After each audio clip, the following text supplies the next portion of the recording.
Bonsoir à toutes et à tous, ravi de vous retrouver pour une nouvelle semaine de décryptage dans 60 minutes pour comprendre tous les soirs sur Média TV. Nous sommes en direct et nous sommes le lundi 30 novembre, vous le savez.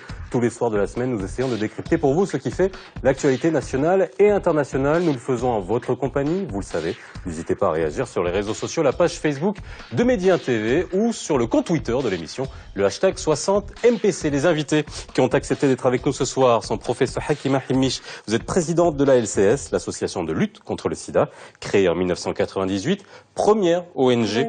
88, pardon, c'est vrai, je vous ai rajeuni 10 ans. Première ONG de lutte contre le sida dans le monde arabe. Merci d'être avec nous ce soir. Yves Souterrain, vous êtes représentant de l'OMS, l'Organisation mondiale de la santé, au Maroc. Bonsoir. Aziza Bennani, vous êtes chef de service IST-Sida à la direction de l'épidémiologie et de lutte contre la maladie au sein du ministère de la Santé. Et enfin, Mouna Marmar, professeur de médecine interne au CHU de Rabat. Vous êtes responsable des personnes vivant avec le VIH de la région Rabat-Salé Azmour et du pôle de référence universitaire au CHU Ibn Sina de Rabat. Je ne me suis pas trompé? Mouna Marmar. Mammar. Voilà, merci d'être avec nous ce soir. Demain, 1er décembre, c'est la journée mondiale de lutte contre le sida. Un virus qui, selon les estimations, aurait infecté 75 millions de personnes à travers le monde depuis son apparition et tué près de 39 millions. Identifié formellement en 1983 par une équipe de chercheurs français de l'Institut Pasteur, le VIH, virus d'immunodéficience humaine, a fait l'objet, en termes de traitement, d'un véritable bond en avant, faisant baisser significativement le nombre de décès liés au VIH. Aujourd'hui, cependant, près de 34 millions de personnes vivent encore avec le VIH, dont 70% en Afrique subsaharienne, et 1 800 000 continuent à en mourir chaque année. Qu'est-ce que le sida? Comment se propage-t-il? Quelle est la situation réelle aujourd'hui au Maroc? Quel traitement? La prévention fonctionne-t-elle? L'avenir est-il optimiste? Sida, vers une éradication d'ici 2030, c'est le titre de l'émission de ce soir. Alors, mesdames, monsieur, avant qu'on fasse, je pense qu'une piqûre de rappel sur le sida, dire ce que c'est, faire la différence entre le sida, le VIH, est une chose importante. Mais avant qu'on aille dans les détails, est-ce que, je vous ai posé la question avant qu'on commence l'émission, est-ce que vous ne trouvez pas qu'on ne parle pas assez du sida? Est-ce qu'on n'a pas baissé un peu la garde en termes de communication? On en entendait beaucoup parler il y a quelques années. Aujourd'hui, c'est plus le cas, professeur Himmiche. On n'en a jamais entendu parler suffisamment dans notre pays. Depuis le début, ça a été la journée mondiale, le SIDAction, et puis on nous oublie un peu entre les deux, sauf de temps en temps un communiqué d'une association ou du ministère. Mais auparavant, s'il vous plaît, avant de démarrer l'émission, permettez-moi de rendre hommage à l'une des plus grandes intellectuelles du monde arabe, à la sociologue et féministe Fatima Mernissi qui nous a quittés ce matin. Et les féministes marocaines et du monde arabe sont vraiment attristées et endeuillées. Je me joins à vous pour rendre hommage à Fatima Mernissi qui nous a quittés aujourd'hui. Par rapport à la communication, vous êtes d'accord avec ça? C'est tout à fait clair qu'on parle beaucoup moins du sida qu'on en parlait à une époque. Dans les années 90, on en parle peut-être aussi moins parce qu'il y a eu des progrès importants qui ont été faits, parce qu'il y a plus de personnes sous traitement dans le monde et dans les différents pays, qu'il y a eu des progrès considérables et peut-être qu'on capitalise pas suffisamment sur ces progrès pour justement aller plus loin dans un domaine pour lequel il y a encore beaucoup de choses à faire. C'est une bonne nouvelle donc qu'on n'en parle plus? Enfin, entre guillemets. C'est pas ce que j'ai dit. Non, mais bon, on peut le prendre comme ça. Est-ce que c'est plutôt un bon signe qu'on en parle moins ou pas? Faut pas baisser la garde. C'est important quand même qu'il y ait des rappels. Effectivement, on entend de moins en moins, c'est toujours à la veille de la journée mondiale qu'on entend qu'il y a un engouement des médias concernant cette problématique qu'est l'infection par le VIH. Certes, comme le souligne très bien M. Souterrain, il y a d'énormes avancées thérapeutiques au plan du traitement, au plan du diagnostic, mais il est extrêmement important que la population soit sensibilisée par rapport à ce fléau. On va voir un petit peu les chiffres dans un moment. On va voir que le VIH peut toucher tout le monde et que les modes de prévention sont là et qu'on peut éviter de se faire contaminer par le VIH. Et donc effectivement, il faut en parler, encore et encore. Aziza Bennani, au sein du ministère. Oui, au sein du ministère, moi je dirais peut-être le contraire. Je dirais qu'on en parle plus. Parce qu'à un certain moment, depuis 18 ans que je suis déjà au programme, donc moi je me rappelle des débuts, on n'osait pas en parler. Et il y avait même certains décideurs politiques qui refusaient d'en parler. On n'en parlait pas aux médias facilement, on n'en parlait pas au Parlement. Maintenant, les choses ont beaucoup évolué au Maroc. Je dirais que ça a pris plus d'élan. Mais c'est vrai qu'on ne revient pas assez souvent au rappel. C'est vrai qu'on attend un peu la journée mondiale pour en parler, mais au fait, il y a du travail qui se fait et je peux dire qu'il y a une grande évolution au Maroc. C'est peut-être aussi, comme a dit M. Souterrain, c'est à cause de ça qu'on n'en parle pas beaucoup. Peut-être parce que, bon, pour nous, on a tellement fait d'efforts, on a tellement évolué que pour nous, on ne capitalise pas assez sur ce qu'il y a, sur l'acquis. Et en fait, on est toujours en train de comparer au passé. On se dit qu'il y a beaucoup de choses qui se sont faites, etc. Alors, faisons la différence, encore une fois, bon, un peu de pédagogie là-dessus, c'est quand même important pour les gens qui nous regardent, toujours faire la différence entre sida et VIH. Être porteur du VIH, est-ce que c'est être porteur du sida ou inversement? C'est une question qui a une très grande importance et encore plus aujourd'hui. Un porteur, lorsque on est contaminé, on a une relation sexuelle, on attrape le virus, on est porteur du virus. On n'a aucun symptôme pendant plusieurs années. C'est un nombre d'années qui peut être variable, mais qui peut être de 4 ans jusqu'à 6 ans, 7 ans. Et puis, à partir du moment où le système immunitaire commence à être déficient, on va commencer à avoir des symptômes. Et à partir d'un certain moment, les symptômes sont sévères et c'est le stade sida. Et vraiment, tout l'effort actuel doit être de ne plus voir de patients, de personnes au stade sida. D'être dépisté le plus tôt possible pour être traité le plus tôt possible. On aura sûrement l'occasion d'en parler. Ça n'a rien à voir. Quand on est porteur du virus, on n'est pas malade. On ne peut le savoir que si on se fait dépister. Lorsqu'on a le sida, on est très malade. Alors, VIH, virus d'immunodéficience humaine, sida, syndrome d'immunodéficience acquise, hein, c'est bien ça. En gros, juste si on peut revenir concrètement, c'est les barrières tombent dans l'organisme humain et ça donne la possibilité à n'importe quel type de maladie, de pathologie de venir s'installer facilement. Alors on voit encore qu'aujourd'hui la principale cause de décès c'est la tuberculose. C'est ça qui fait mourir finalement les gens qui sont atteints du sida? La tuberculose fait partie des infections, la première infection opportuniste qui survient au cours du VIH. C'est vrai que la particularité du VIH c'est que bon, c'est un virus qui attaque les cellules de l'immunité, des défenses immunitaires, de taux de CD4. Et c'est vrai, c'est très important ce que souligne le professeur Himish. C'est tester très tôt, je rebondis par rapport à cela, pour certes qu'on puisse éviter d'évoluer vers l'immunodépression et surtout pour éviter le risque de transmission. Maintenant, c'est vrai que maintenant il y a une politique au niveau ministériel qui fait que tous les patients ayant une tuberculose doivent faire l'objet d'un dépistage pour le VIH. Et c'est très important, effectivement, de poser le diagnostic très tôt. La tuberculose fait partie des infections, mais il y en a d'autres aussi. Il y a d'autres infections opportunistes qui entraînent le décès chez ces patients. Alors, il y a d'autres infections qui font l'objet de la même attention, de la même prudence, à partir du moment où elle est déclarée, où on fait un test automatique sur le sida? Je pense que toutes les formes d'infection opportunistes sont prises en considération de manière très, très importante. Je pense qu'il y a des risques de co-infection très importantes, par exemple, entre le sida et les hépatites, hein, et qui est un problème de santé publique important. La tuberculose évidemment, mais également toute une série d'infections, notamment sexuellement transmissibles, qui se conjuguent pour aggraver la situation clinique des patients. Alors, avant qu'on parle la tuberculose n'étant pas la principale cause de décès dans notre pays. C'est laquelle? C'est en Afrique subsaharienne, oui. Effectivement. Il y a 5 ou 6 infections opportunistes. La cryptococcose, la toxoplasmose, enfin, elles sont très nombreuses. Voilà. Alors, sans intérêt, on ne doit plus les voir.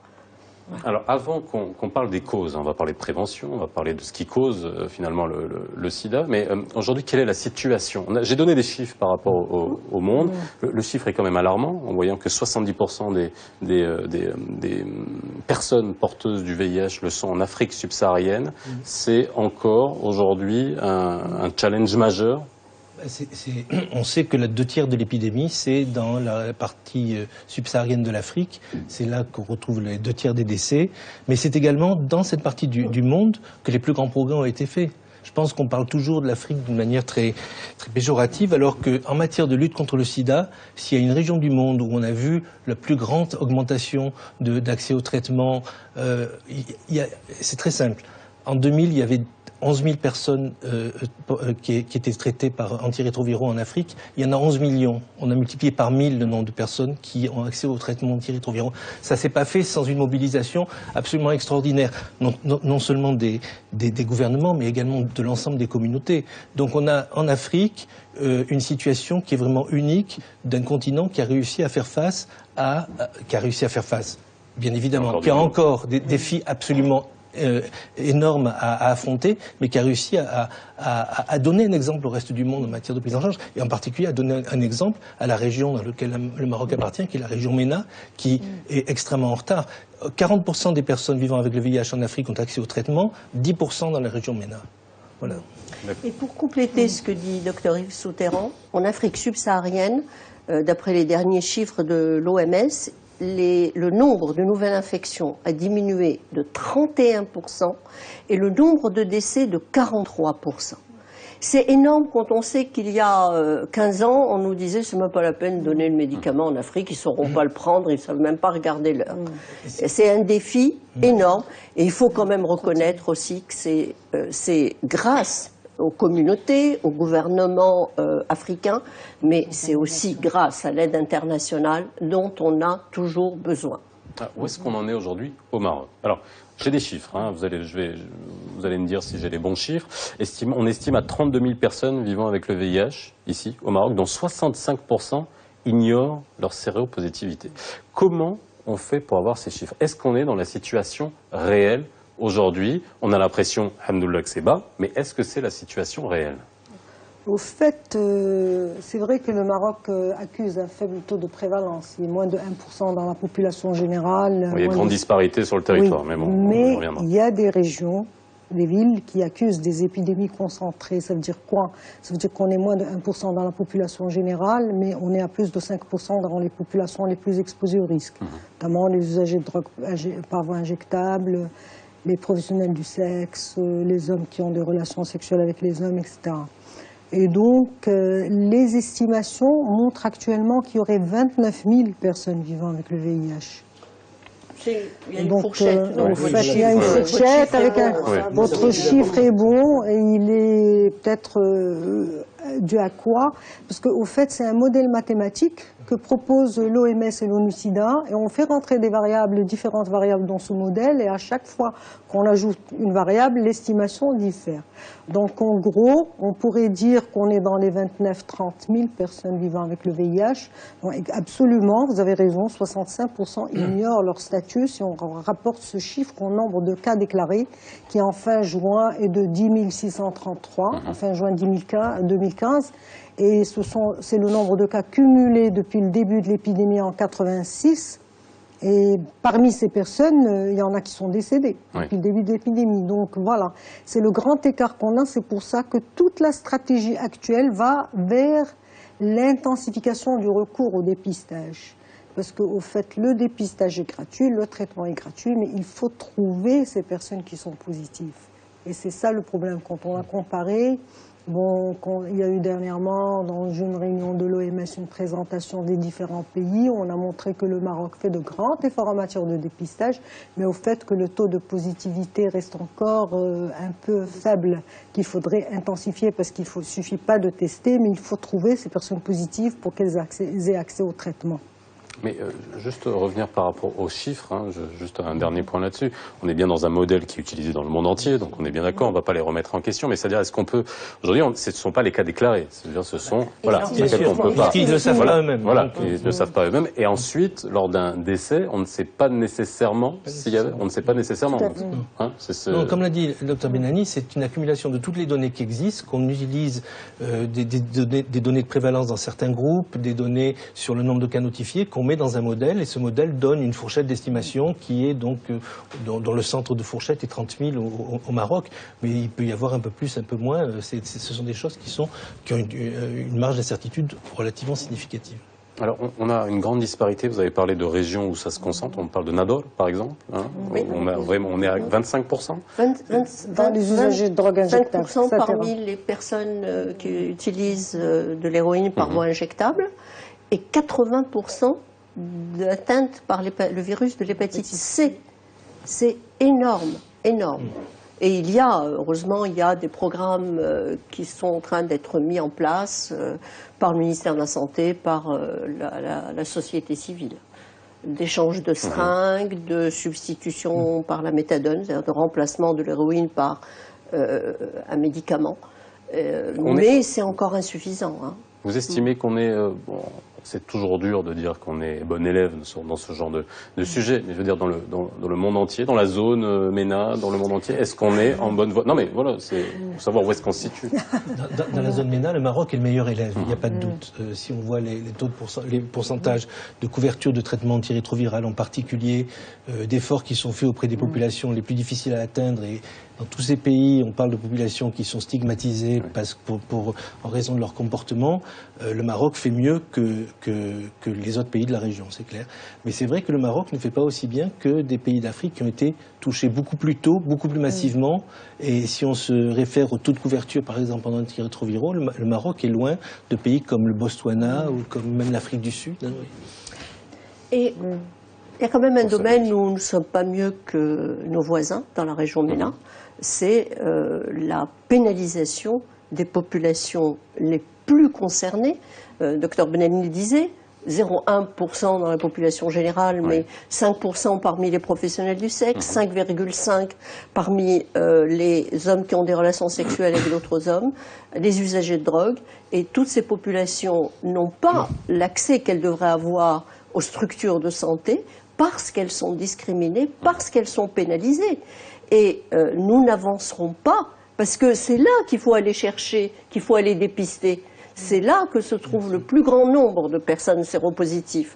Et si elles continuent à être discriminées, eh bien, on continuera à avoir du mal à avoir accès à elles. Et d'ailleurs, aujourd'hui, quand même, c'est la société civile, c'est les ONG, c'est beaucoup la LCS qui ont accès à ces populations. Et je rajoute par rapport à ce propos, c'est qu'il y a un manque de sensibilisation aussi. Manque de sensibilisation par rapport à la population générale. On a l'impression, quand on parle de VIH, comme vous le dites très bien, on parle de sida. Qui dit VIH dit forcément sida, ce qui n'est absolument pas le cas, première chose. Deuxième chose, il y a cette stigmatisation et il y a cette espèce de déni. Le sida, ça touche pas tout le monde, c'est que certaines populations clés. Certes, il y a une forte prévalence dans cette population clé, mais quand on voit nos différentes files actives dans tout le royaume, dans les différents centres, je parle du centre auquel dont je fais partie, le centre de référence qui draine la région Rabat, Salés et Elzmoul, il y a certes une file active qui est dans les 750 patients vivant avec le VIH, c'est une population extrêmement hétérogène et qui reflète la population générale. Donc je pense que c'est un problème qui se fait dans toutes les classes en amont. sociales. Toutes les classes sociales, ça va de la professionnelle de sexe jusqu'à la femme au foyer, à l'ingénieur, etc., à l'étudiant aussi, au premier rapport sexuel qui a été fait sans préservatif, avec donc cette hécatombe qui tombe sur la tête. Donc je pense qu'il y a un problème de sensibilisation, ne serait-ce que par rapport à l'éducation sexuelle. Parce que la plupart de nos patients vivant avec le VIH, ce sont des jeunes. Et ça, c'est quand même quelque chose de très grave. Alors, vous touchez du doigt un sujet qui est forcément très crispatoire dans une société comme la nôtre, mais qu'il a été dans d'autres sociétés conservatrices. Quand le sida est apparu aux États-Unis, c'était la maladie des homosexuels, c'était extrêmement stigmatisant. On disait c'est bien fait pour eux finalement, dans la le cancer gay. Est-ce que la perception aujourd'hui a changé? C'est-à-dire même d'un point de vue des médecins, on sait que lorsque des gens vont voir les médecins, c'est important, c'est la première personne qu'ils voient. Est-ce que la perception a changé vis-à-vis de ces gens-là? Vous l'avez senti ou pas? Je vais peut-être répondre à cette question. Je peux vous dire que dans le service où nous avons 3 consultations hebdomadaires, nous avons fait une consultation spécialement dédiée aux nouvelles inclusions, aux patients, à la personne nouvellement diagnostiquée.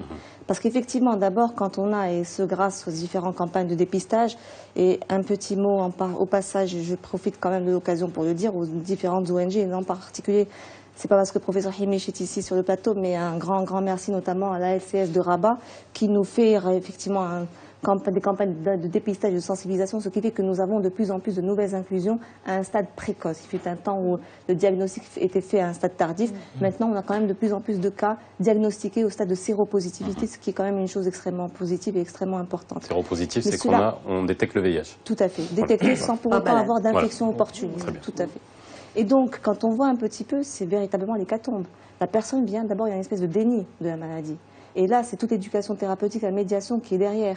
Il y a un déni, il y a le fait d'expliquer, les patients ont des informations erronées par rapport au VIH. Systématiquement, c'est le décès qui arrive de façon inéluctable. Or, quand on explique un petit peu, par des mots très simples, qu'est-ce que c'est que l'infection par le VIH, quels sont les tenants et les aboutissants, si on démarre très tôt une trithérapie qui, effectivement, est gratuite dans notre pays, ce qui est quand même une avancée majeure, eh bien, les choses ont tendance à changer. Mais la perception, on a encore du mal. Je peux vous dire que la perception est toujours négative. Oui. Malheureusement, le regard sur les personnes vivant avec le VIH n'a pas beaucoup évolué. J'en veux pour preuve le très faible nombre de jeunes, de personnes atteintes qui l'ont dit, qui en ont parlé publiquement. On les compte sur les doigts d'une main. Et pas plus tard qu'hier, je discutais avec une jeune femme qui était interviewée par une radio. Elle a une infection à VIH, elle a 2 enfants qui sont négatifs. Ses parents l'ont mis à la porte avec ses enfants. Et à l'école, elle m'a dit que sa petite fille de 6 ans, la maîtresse la met au fond de la classe, loin de tout le monde. Donc c'est vrai que beaucoup, grâce aux campagnes de SIDAction, il y a eu une évolution, mais on est encore loin du compte. La discrimination par rapport à la maladie, c'est ça aussi? C'est quelque chose sur lequel il faut travailler? Alors, quand vous me donnez cet exemple-là, et surtout quand la petite est discriminée, il n'y a aucune loi en vigueur qui permet d'éviter ce genre de choses. Elle n'a pas le droit. Non, mais on est d'accord qu'elle n'a pas le droit, mais bon. Je vais vous donner un exemple, si vous permettez. On travaille là-dessus. Dans le service, qui est un service de Rabat, c'est un service de médecine interne, donc c'est un service polyvalent. Au tout début, quand la personne qui vient dans sa consultation de VIH, elle vient avec des espèces de foulards, des grosses lunettes, des espèces de perruques, etc. Et puis rapidement, la prestation de soins n'est pas stigmatisante. Mais c'est le regard, comme cela a été dit, des autres qui est stigmatisant. Et souvent, c'est des personnes qui cachent leur maladie, qui, de peur d'être justement mises à l'écart, de peur d'être mises dehors de leur foyer, cachent leur maladie et pendant des années cachent leur statut à leur proche. Est-ce que la peur de la contagion qui existait dans les années 80, on considérait les porteurs de sida comme des pestiférés, comme contagieux, est-ce que ça a disparu ça aussi? Parce que c'était un élément extrêmement important. Est-ce que les gens dans l'entourage ont compris, ont intégré, je parle dans toutes les couches sociales, hein, le fait qu'un porteur du sida n'est pas contagieux, déjà au contact. Ce n'est pas une maladie contagieuse. Non mais voilà, mais je vous demande si la perception, je parle bien de la perception. Non, la perception, cette dame, sa famille ne se mettait pas avec elle à table avant de la mettre dehors. Mais ce n'est pas une maladie contagieuse. Ça n'a pas de perception. C'est la différence entre transmissibilité et contagion. Mais je crois qu'il y a différents cas de figure. On sait par exemple que dans les pays du Nord, maintenant, au contraire, on est dans une situation où les gens ont suffisamment peu peur de l'infection par le VIH qu'ils ne prennent plus les mesures de précaution qu'ils devraient prendre. C'est particulièrement vrai chez les hommes qui ont des relations sexuelles avec les hommes, où on est dans des régions où l'épidémie reprend de manière très vigoureuse. Et dans d'autres situations, les personnes continuent à avoir on est dans des groupes qui sont stigmatisés. Au Maroc, on sait quels sont les groupes qui sont particulièrement touchés. C'est pas propre au Maroc, mais c'est vrai au Maroc.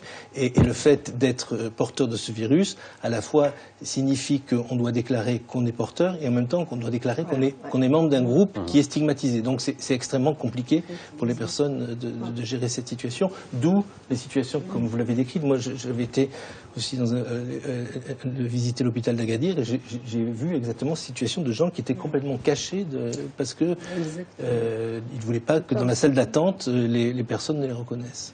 C'est peut-être le moment de dire clairement qu'on peut manger avec une personne qui a une infection au VIH, qu'on peut lui serrer la main, qu'on peut l'embrasser, et que si on a une relation sexuelle avec elle, il faut mettre un préservatif. Ou alors la personne, nous aurons peut-être l'occasion d'en reparler, il y a eu une révolution en 2008. Depuis 2008, on sait qu'une personne sous trithérapie, qui la suit correctement, qui a une charge virale négative, c'est-à-dire qui n'a plus de virus circulant dans le sang, ne transmet plus. Donc, et puis chacun prend sa responsabilité. Je veux dire, mais tous les gestes de la vie courante ne permettent pas de transmettre le virus. Alors, vous nous avez parlé de traitement. Oui, vous voulez rajouter quelque chose ? Les informations erronées, malheureusement, existent toujours. Oui. On a fait une étude auprès des jeunes en en 2013 une étude sur les conduites, attitudes et pratiques, 44% seulement des jeunes connaissaient les moyens de transmission, connaissaient correctement les moyens de transmission, rejetaient les idées fausses. Et les jeunes non plus, 15-24 ans, ne se protègent pas assez, parce que 40% seulement d'entre eux avaient déclaré avoir utilisé le préservatif au cours d'un rapport sexuel, et 4,5% des 18-24 ans avaient recours à un test de dépistage. Mais c'était quand même osé avouer un tabou absolu dans notre société, on est bien d'accord. Bon, concernant les relations sexuelles en mariage. Bon, voilà. Mais ça aussi, j'imagine, c'est une entrave, on va dire, énorme par rapport au travail de prévention. C'est-à-dire que on est censé prévenir contre quelque chose qui n'est pas censé exister d'un point de vue de la loi. Je veux dire, à un moment, c'est difficile à transmettre comme message. On est tellement dans la schizophrénie quand même par moment dans notre pays que le ministère de la Santé, dans son plan stratégique, nous dit distribuer des préservatifs, distribuer le maximum de préservatifs. Ça, c'est le pragmatisme. Il nous les donne, les préservatifs. Et lorsqu'on va voir, nous, sur le terrain, un ou une professionnelle du sexe, qu'on lui donne le préservatif, eh bien, il n'est pas rare qu'elle nous dise « je ne peux pas le prendre ». Pourquoi? Parce que si je suis arrêtée par la police et que j'ai un préservatif sur moi, c'est un flagrant délit. Vous vous rendez compte dans quelle schizophrénie nous sommes? Voilà. Il faut le préservatif si on veut arrêter l'épidémie, et je ne peux pas avoir l'épidémie, je peux pas avoir le préservatif parce que c'est un flagrant délit. Il y a du travail quand même qui se fait dans ce sens. Donc, conscient de ça, donc nous travaillons avec la société civile. On a essayé de travailler en étroite collaboration avec le Conseil national des droits de l'homme pour mettre en place une stratégie, tout ce qui est droits humains liés au VIH, justement pour essayer de lutter contre ces pratiques. Et puis aussi, on a établi aussi un partenariat avec la Direction générale de la Sûreté nationale pour essayer de sensibiliser ces agents de police. C'est vrai que c'est une stratégie qui démarre, mais il y a des choses qui se font dans ce sens. Il y a des choses qui se font pour essayer d'avoir cet environnement pour pouvoir faire de la lutte contre le sida correctement. Donc, justement, il y a beaucoup de... On peut se dire qu'il y a des choses dont on parle, dont on ne parlait absolument pas, qu'on ne pouvait pas, absolument pas aborder il y a à peine une quinzaine d'années. Vous êtes d'accord, professeur? Exactement. Non, mais d'accord, mais c'est déjà un premier pas. Alors, on parlait de traitement. Alors, c'est vrai qu'aujourd'hui, ce qu'il faut dire aussi, vous l'avez dit, on vit très bien, enfin très bien, je ne vais pas dire très bien, mais on arrive à vivre normalement, donc dans des conditions normales, en suivant un traitement. Vous l'avez dit aujourd'hui, le traitement, alors, il y a la trithérapie, et puis il y a ce médicament, que je ne sais pas si je peux citer le nom, mais de Truvada, c'est bien ça, qui permet d'éviter la transmission de... Vous pouvez le citer parce que c'est le seul. C'est le seul, bon, voilà, c'est le seul. Mais voilà. Alors, comment fonctionnent les deux? C'est quoi le principe entre la trithérapie et ce médicament? Et en gros, vous avez dit, aujourd'hui, c'est gratuit au Maroc. Est-ce que c'est un cas particulier aussi, le Maroc, avec la gratuité de la trithérapie? En fait, il y a eu un effort louable qui a été fait en matière de prise en charge des patients vivant avec le VIH, et ce effort louable part du ministère de la Santé et par des organismes internationaux, notamment le Fonds mondial. Et qu'au jour d'aujourd'hui, la prise en charge d'un patient vivant avec le VIH étant gratuite, que ce soit au moment du dépistage, via ensuite la consultation, la mise sous trithérapie et le suivi immunovirologique. Parce que c'est vrai que quand on est contaminé par le VIH, c'est une maladie qui ne guérit pas, qui se soigne, certes. On prend une trithérapie à vie. Ça nous permet de rendre indétectable cette charge virale et donc d'avoir une espérance de vie qui est tout à fait normale. C'est des personnes qui ont une espérance de vie qui est tout à fait celle d'une personne non malade. Et donc, cette trithérapie, c'est en fait l'ensemble de 3 molécules combinées dans un seul comprimé. Alors là, vous avez parlé du Truvada pour la prophylaxie pré-exposition. En termes de prise en charge des patients vivant avec le VIH, c'est une trithérapie, c'est l'association de 3 molécules. Et le grand, on dira le grand buzz et le grand événement positif en matière de prise en charge du VIH dans notre pays, c'est qu'on est passé quand même, il fut un temps où on prenait 12 à 20 comprimés par jour. Au jour d'aujourd'hui, on en prend un seul. Et l'autre avantage aussi, l'autre avènement, c'est que dès qu'on teste un patient comme étant séropositif, il est soumis à une trithérapie. La politique de test and treat, permet certes d'abord d'éviter l'évolution vers l'immunodépression et donc toutes les complications que cela engendre, et de diminuer de façon drastique, dès qu'on a une indétectabilité de la charge virale, la contamination. Et alors, effectivement, on va voir ce qui va être fait finalement. puis les engagements du Maroc par rapport à l'international, hein, vis-à-vis de l'OMS. On verra ça juste après une petite pause.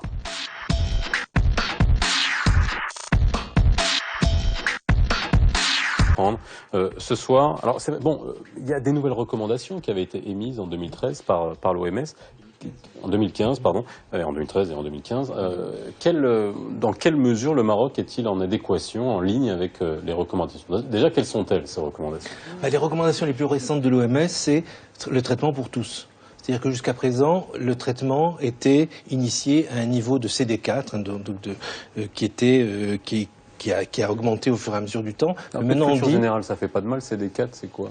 C'est les marqueurs de l'immunité dans le corps. Ce qui nous permet de mesurer le niveau d'immunité du corps. Okay. On parle aussi de charge virale. La charge virale, c'est encore plus simple à comprendre. C'est la quantité de virus qu'on a dans l'organisme. Et donc, l'idée du traitement, c'est de faire en sorte que cette charge virale soit indétectable. C'est-à-dire qu'on ne puisse plus détecter le niveau du virus dans l'organisme.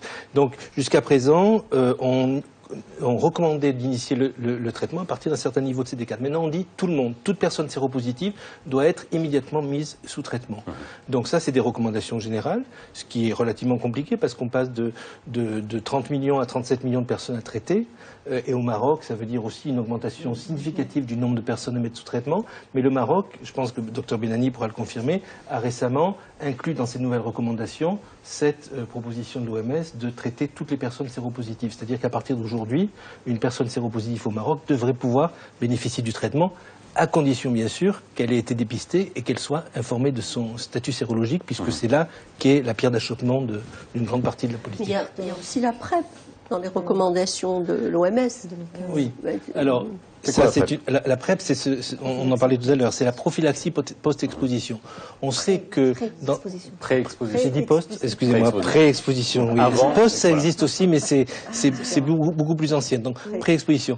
On sait qu'en une personne qui est, par exemple, partenaire d'une personne séropositive ou qui est dans un groupe à très fort risque, mais qui n'est pas séropositive elle-même, qui est séronégative, si elle prend un traitement qui s'appelle un traitement prophylactique, le Truvada en l'occurrence, eh bien, le risque de contamination diminue de manière incroyable, c'est-à-dire près de 80% de réduction du risque d'être contaminé.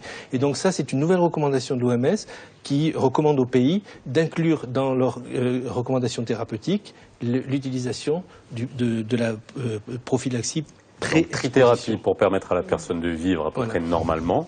Et le Truvada pour éviter la transmission. Non, mais le Truvada, c'est chez les personnes qui ne sont pas encore traitées. Oui. Qui ne sont pas encore traitées, d'accord. On ne peut pas combiner les deux. Voilà. C'est prophylactique. C'est une prophylaxie qu'une personne prend, prévention qu'une personne prend, et généralement c'est recommandé pour les populations les plus exposées au risque. C'est une façon de se protéger.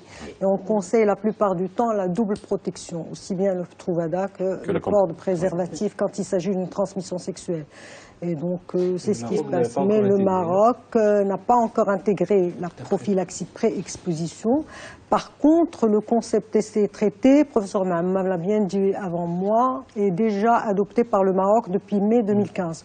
Au fait, l'avantage du Maroc, c'est qu'il est en adéquation, en cohérence avec les recommandations internationales tout de suite. La société civile qui est très active, des suggestions. Déjà, la trithérapie, ça n'est pas tombé du ciel. La trithérapie en 96, le Maroc l'a adoptée en 98 et on se battait pour mettre les personnes sous trithérapie dans le temps parce qu'il y avait des critères d'éligibilité au traitement, il n'y avait pas toutes les molécules au Maroc. Maintenant, donc, toutes les directives de l'OMS, on les applique et grâce à l'appui du Fonds mondial aussi, on a accès à toutes les molécules qui doivent être qu'on a l'accès gratuit à la trithérapie. Qui paye? C'est le ministère de la Santé qui paye. Le ministère de la Santé prend gratuitement le Fonds mondial. Et le Fonds mondial.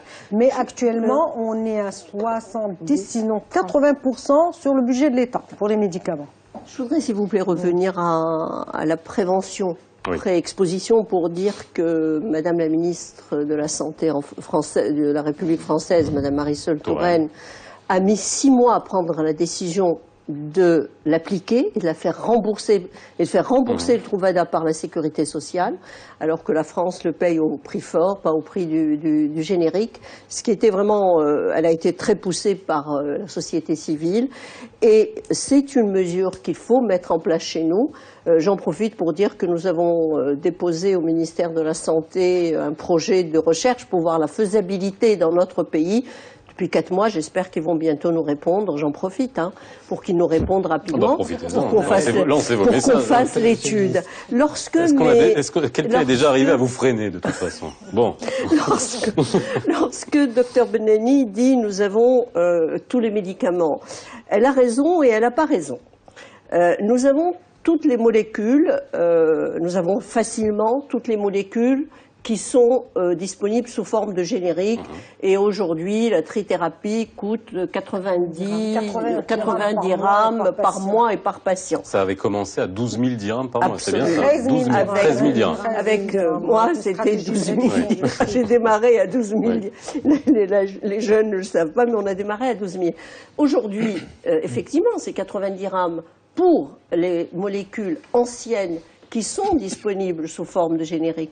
Mais les nouvelles molécules qui sont protégées par les brevets, eh bien la trentaine de patients qui sont sous les nouvelles molécules, c'est entre 1500 et entre 15 000 et 20 000 dirhams par patient par mois. Vous êtes en train de me dire que les traitements qui sont délivrés aujourd'hui à ce prix-là sont les anciennes molécules. Qui sont efficaces. Mais lorsqu'une personne ne répond plus à ce traitement, qu'on doit passer à un nouveau traitement, eh bien, c'est de 15 000 à 20 000 dirhams par patient et par mois. Et notamment, il y a une molécule que recommande maintenant l'OMS, je ne dirai pas le nom encore que c'est le seul, je crois, on peut le dire, le dolutegravir, eh bien, pareil. Il est inaccessible parce que il est trop cher. Attendre que il faudra attendre. Combien de temps? 2026. 2026. On n'attendra pas 2026.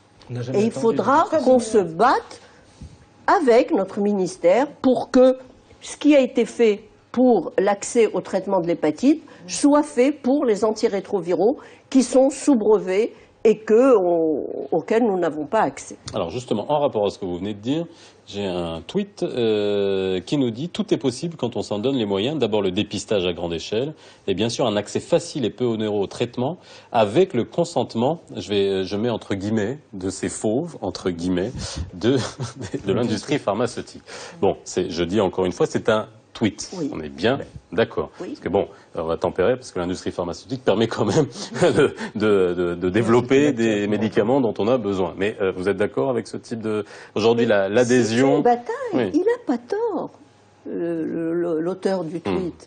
C'est une bataille au niveau mondial de tous les jours.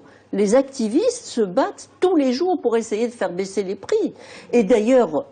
s'il n'y avait pas eu cette bataille, c'était en quelle année l'Afrique du Sud?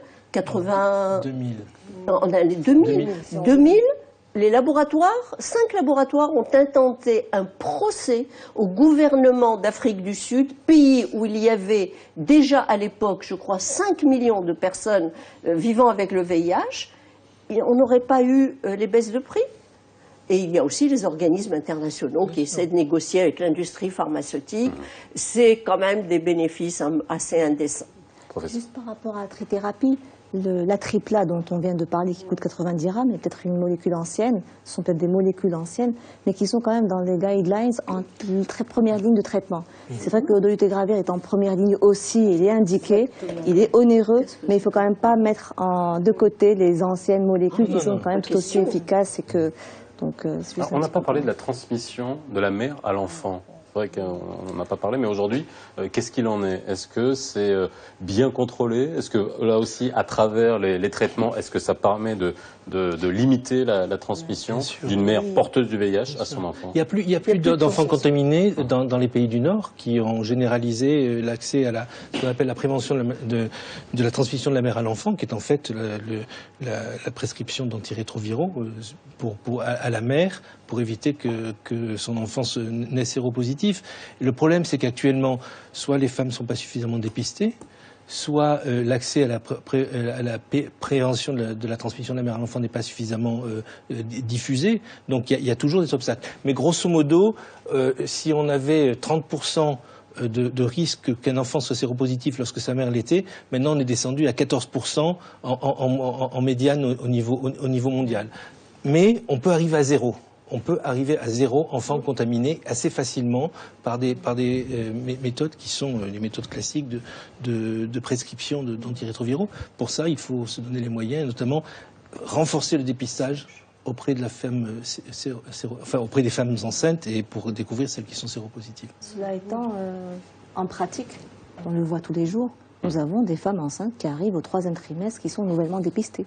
C'est-à-dire que l'offre de soins, le dépistage systématique proposé n'est pas fait largamanu chez les femmes enceintes. Je pense que Mme Dany a des chiffres à nous donner, mais il y a du travail à faire à ce niveau-là. Oui, au fait, le ministère s'est engagé dans l'élimination de la transmission mère-enfant depuis 2012 déjà. Et donc, il y a un plan national d'élimination. C'est là où on a pris la décision de généraliser le dépistage chez toute femme enceinte en consultation prénatale. Mais il faut prendre en considération la couverture par cette consultation déjà. Toutes les femmes ne se font pas suivre pour leur grossesse. Et il y a moyen, même pour celles qui échappent au dépistage au cours de grossesse, de les rattraper même au moment du travail, au moment de l'accouchement, à condition que les antirétroviraux soient disponibles pour prévenir cette transmission de la mère à l'enfant. Et le Maroc, après, a bien pris la décision depuis 2013 de traiter toute femme, depuis 2012, de traiter toute femme positive, sans pour autant s'intéresser uniquement à la prévention de la transmission mère-enfant, mais déjà la traiter en tant que personne vivant avec le VIH.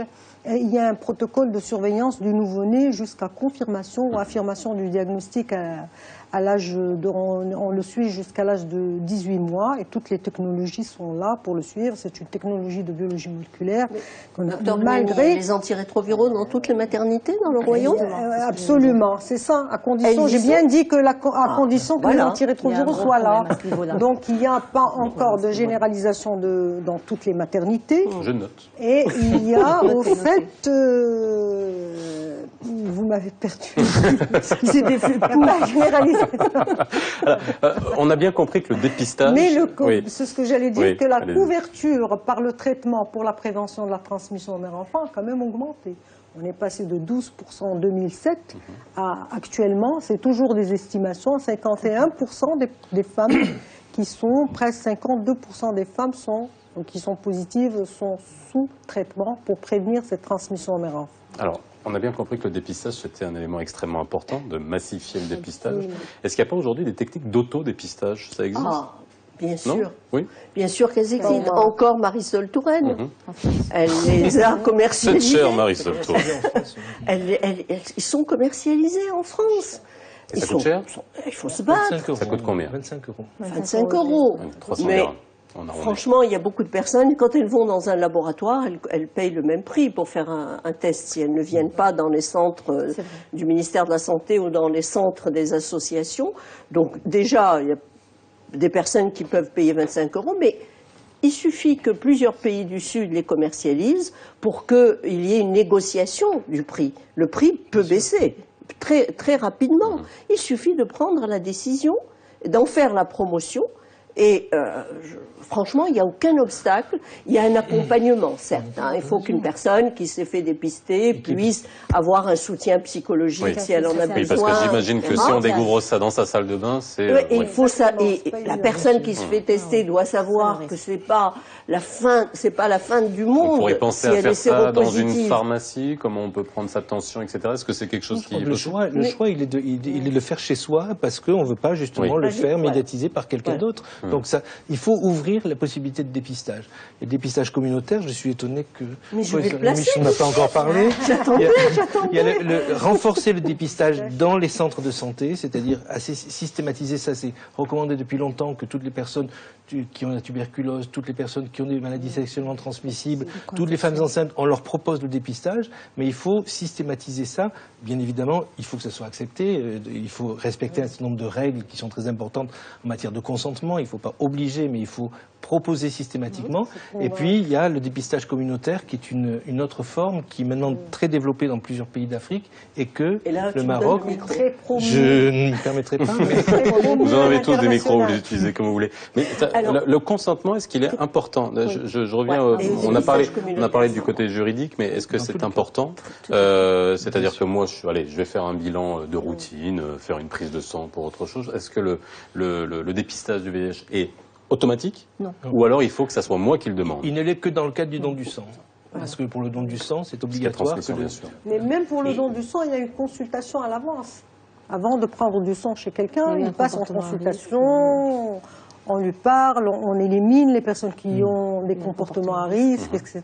Donc, Cela dit, il y a, je sais pas, 5-6 ans, nous étions vraiment très stricts, très stricts. Il faut absolument avoir l'autorisation absolue, Oui. même pour une personne qui est hospitalisée avec des symptômes. Maintenant, c'est tellement important de dépister le plus tôt possible que, par exemple, on admet qu'une personne qui est hospitalisée, qui a des symptômes, qu'on puisse lui faire la proposition très facilement, dire allez, je vous fais le test, voilà pourquoi, etc. Mais il faut le consentement. Le dépistage ne doit jamais être obligatoire. Puisque j'ai le micro, je le garde. Allez-y. Donc, l'une des nouveautés qui a été introduite dans notre pays il y a maintenant 1 an, en partenariat avec le ministère de la Santé, c'est les dépistages communautaires. Alors, c'est quoi? C'est une petite révolution. C'est un dépistage qui est fait non pas par des médecins, mais par des volontaires associatifs, en l'occurrence la LCS, parce que l'étude de faisabilité, l'étude pilote a été faite avec notre association en partenariat avec le ministère de la Santé dans 5 villes. On prend des jeunes qui sont proches de ces populations vulnérables, qui vont être découragées d'aller voir une blouse blanche, qui vont vers eux, qui vont dans les lieux où ils se réunissent, les lieux où ils se rencontrent, et leur proposent un dépistage. Bien sûr, ces jeunes sont formés, ils sont formés à l'éthique, ils sont formés à la façon de piquer au bout du doigt. Ce ne sont pas des médecins. L'évaluation vient de tomber. On m'a dit que les résultats sont arrivés, je crois, aujourd'hui. C'est un succès absolu. Et ça, il n'y a aucun obstacle juridique pour ça? Non, mais je pose la question. Non, mais je veux dire, s'il y a une... Non, mais... Vous savez, il y a beaucoup de pays... Pourquoi beaucoup de pays ont réussi à multiplier le nombre de personnes sous traitement, même avec des ressources très limitées? C'est parce qu'ils ont développé des politiques de ce qu'on appelle délégation des tâches. C'est-à-dire que ce ne sont pas les maîtres... Tout ne passe pas par un médecin. Les infirmières, les officiers de santé sont capables de faire des tâches qui, jusqu'à présent, étaient strictement dévolues aux médecins.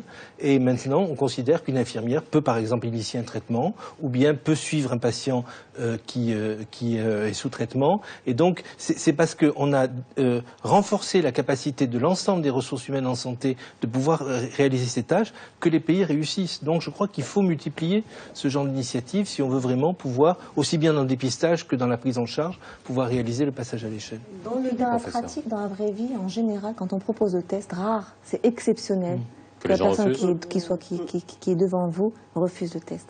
Souvent, soit elle est au courant de son statut, et qu'il existe un déni et une peur, justement, parce qu'il y a tout un travail qui est fait à ce niveau-là. Concernant l'autodépistage, un petit bémol quand même, effectivement, parce que le but de l'autodépistage, c'est de le faire chez soi, à toute heure de la journée, à toute heure de la nuit, et de savoir si on... Le but, c'est qu'il ne faut pas que ça soit gardé chez soi. Il y a quand même un risque. Non, mais, voilà. Parce que comme dit Mme Himich, il y a quand même un impact psychologique sur une maladie. C'est quand même une maladie grave, il ne faut pas se leurrer, on n'est pas en train de la banaliser, mais c'est quand même une maladie grave. Et donc, devant soi, le mur et se dire, voilà, je suis séropositif, très probablement séropositif, je crois que quand même c'est assez dur. Il me semble que le dépistage doit se faire quand même avec une tierce personne, notamment, qui soit dans le domaine. Il y en a qui ne le feront jamais si ce n'est pas l'autotest. Alors, demain, journée mondiale. Qu'est-ce qu'on peut attendre de cette journée en termes de prévention? Alors, je parle, pas d'un point de vue mondial, mais au niveau du Maroc. Qu'est-ce qui va se passer? Il va y avoir des actions particulières qui vont essayer justement d'amener les gens à venir se faire dépister. À quoi on va assister? Il y a eu déjà une action par le ministère de la Santé ce matin déjà. Le ministère a lancé une campagne nationale de dépistage qui a démarré aujourd'hui. et qui va se poursuivre jusqu'au 11 décembre. Ça ne veut pas dire qu'on ne fait rien après, mais Oui. ça veut dire qu'on intensifie les efforts pendant cette période. De temps en temps, nous organisons une campagne nationale de dépistage juste pour revenir à la charge. C'est une sorte de rappel, etc., pour que les gens... C'est un moment pour passer l'information et ça a coïncidé avec la journée mondiale de lutte contre le sida qui est le 1er décembre et ça a coïncidé aussi avec une campagne régionale qui est lancée par l'ONU-SIDA et qui cible spécialement les jeunes cette année. C'est le Test for HIV ou Protest for HIV. Et donc c'est une campagne parce qu'on s'est rendu compte partout à travers le monde que les jeunes étaient un peu délaissés et étaient moins dépistés. D'autant plus qu'on n'a pas le droit de dépister les mineurs. Donc le dépistage, c'est à partir de 18 ans, c'est les 18-24 ans. Et il y a beaucoup de jeunes qui sont bien sûr... On n'a pas le droit de dépister. On n'a pas le droit de faire sauf consentement du parent ou du tuteur légal. Et donc c'est là Du mari, aussi, dans certaines régions. c'est un frein, exactement. C'est un frein également au dépistage. Et puis aussi, donc, on s'est rendu compte au Maroc aussi, les estimations montrent qu'il y aurait 730 jeunes entre 15 et 24 ans par année. C'est pour ça que cette année, la campagne cible particulièrement les jeunes. On compte faire 60 000 tests parmi les populations jeunes, 15-29 ans, et aussi 35 000 femmes enceintes. Elle cible aussi les femmes en âge de procréer et les femmes enceintes dans le cadre de l'élimination de transmission de l'enfant. Alors, il nous reste... les ONG. Je vais vous donner le dernier mot. Très Oui. bien. Eh bien, On doit rendre demain, l'antenne. journée mondiale de lutte contre le sida, la LCS lance la première journée maghrébine de dépistage, à laquelle participent des associations de Tunisie, d'Algérie et de Mauritanie. Grâce à cette émission, à d'autres, demain, beaucoup de personnes vont venir se dépister. Tous nos centres sont ouverts. Dites-nous où. Alors, appeler... Comment on fait? Voilà. Eh ben, on appelle voilà. SIDA Info Service, Voilà. 0800. Le 080 125 25 ou le 080 130 40. Ou bien on peut envoyer 125 125 25 ou le 080 130 40. Voilà, on le voit On s'afficher peut ici. aussi envoyer des SMS sur le 5808. On peut aussi visiter la page Facebook Faites le test SIDA. Et nos bus Et vont sillonner voilà. le Maroc, nos 5 bus vont sillonner le Royaume demain. Mais il ne faut pas venir que demain, il faut venir tout le temps. Et si vous avez le moindre doute, s'il vous plaît, venez vous faire tester. Alors, la question, le titre de l'émission, c'était aujourd'hui vers une éradication d'ici 2030. J'ai pas sorti ce chiffre à la légère, ça vient de l'OMS. Est-ce qu'on peut estimer que, qu'est-ce qu'il nous faut, alors ça sera vraiment le dernier mot, en gros, qu'est-ce qu'il faudrait pour que d'ici 2030, il n'y ait plus de sida dans le monde? Il faut continuer un engagement politique, continuer à avoir des modèles de prise en charge de traitement qui soient adaptés aux capacités des pays. Il faut des financements, beaucoup de financements, beaucoup d'argent. Il faut la mobilisation de l'ensemble des acteurs, y compris, et au premier rang, la société civile. Mais c'est possible. Et lutter Écoutez, contre la stigmatisation. En 15 millions, on pensait que c'était pas possible. Ouais. Arrêter la courbe du sida, on pensait que c'était pas possible. Moi, je pense que 2030, c'est une échéance qui est possible. Et si je peux, Rapidement, je allez-y. peux ajouter aussi un point, c'est se donner les moyens. Et se donner les moyens, c'est une décentralisation encore plus sur tout le pays, des centres de prise en charge, parce que comme dit Mme Himich, effectivement, Et de dépistage. la prévention n'est pas faite à tous les niveaux et de dépistage. Merci à vous d'avoir été avec nous ce soir. Excellente soirée sur Média TV. Vous pouvez regarder la rediffusion à 22h40 si vous vous avez pris en route. Et on se retrouve demain.